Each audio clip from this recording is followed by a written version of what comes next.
Ginagawang asintahan lang ni Bolbol ang dating NBA player rin na si Kyler Kelly. Mikey Williams ganadong-ganado naman kalaban ng tropang 5G. Tinirahan si Bolbol.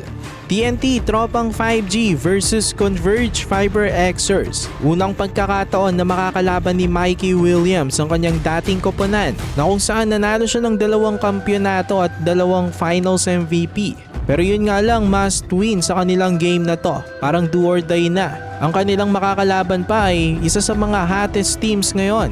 Lalo na solid ang nilalaro ni Bolbol.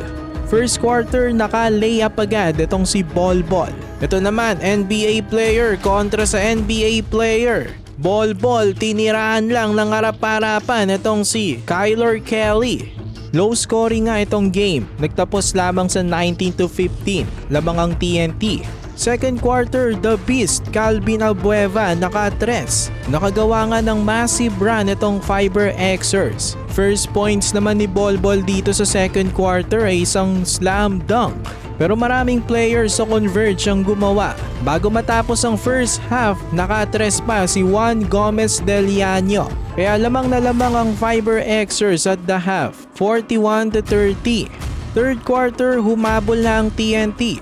Nakalamang na nga ulit sila after ng jump shot ni Bolbol. Pero yun nga lang, may counter na run ng Converge Fiber Xers bago matapos ang third. 2 sunod na 3 sa dating TNT na si Mikey Williams. Lamang pa rin ang Fiber Xers at the end of the third, 69-61.